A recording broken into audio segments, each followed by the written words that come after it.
warahmatullahi wabarakatuh. Bagaimana kabarnya anak-anak? Bertemu lagi dengan Ibu Guru. Kali ini kita akan membahas mengenal surat Al-Ma'un.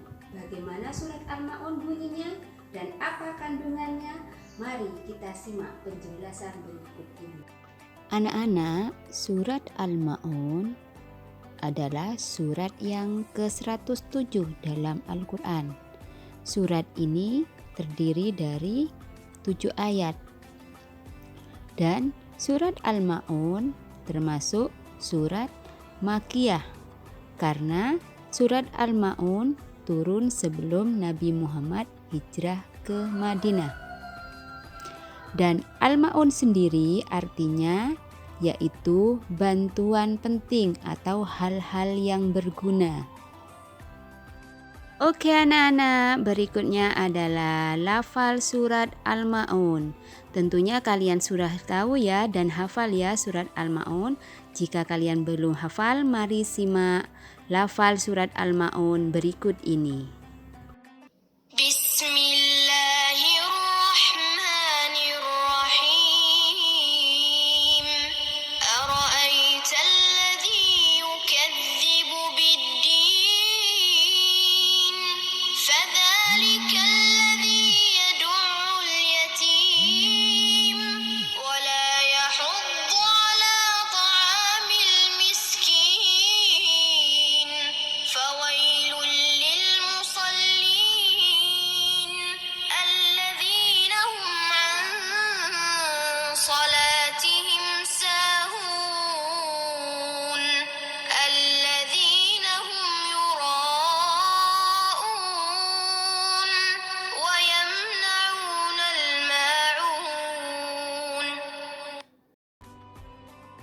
Alhamdulillah, kita sudah membaca bersama-sama surat Al-Ma'un.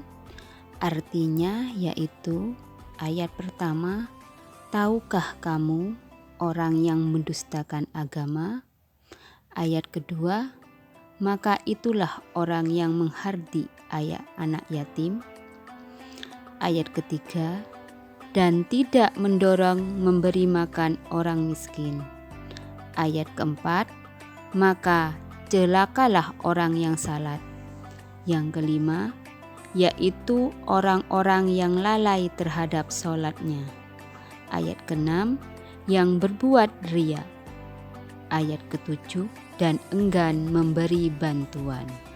Ini adalah arti dari surat Al-Ma'un.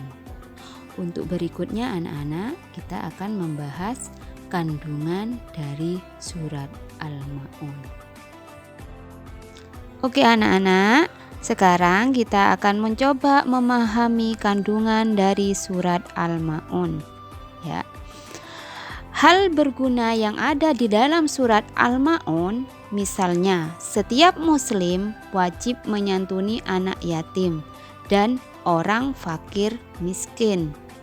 Selain berkewajiban menyantuni anak yatim dan fakir miskin, Al-Ma'un juga menjelaskan tentang sholat orang munafik seperti yang dijelaskan dalam surat tersebut. Dalam surat tersebut dijelaskan bagaimana seorang mukmin hanya mengerjakan sholat secara khusyuk hanya di depan mukmin lainnya karena ingin dipuji. Dia hanya khusyuk di depan orang lain karena dia ingin dipuji dan disanjung orang lain. Hal ini termasuk sifat tercela, yaitu tergolong orang munafik. Surat ini berisi ancaman terhadap mereka yang menudai nilai ajaran agama Islam, yakni mereka menindas anak yatim. Jadi kita tidak boleh menindas anak yatim, kita justru harus menyayangi dan menyantuni anak yatim. Inti dari surat Al-Ma'un yaitu kita berkewajiban kisah cinta dan peduli terhadap sesama yang merupakan simbol dan tujuan agama Islam. Jadi kita antara sesama harus saling mengasihi dan saling menyayangi, terutama kepada anak yatim dan fakir miskin. Dari sini sudah jelas anak-anak bagaimana kandungan surat Al-Ma'un? Sudah jelas, saya akhiri sampai di sini dan sampai berjumpa di materi berikutnya, yaitu mengenal surat Al-Takasur. Wassalamualaikum warahmatullahi wabarakatuh.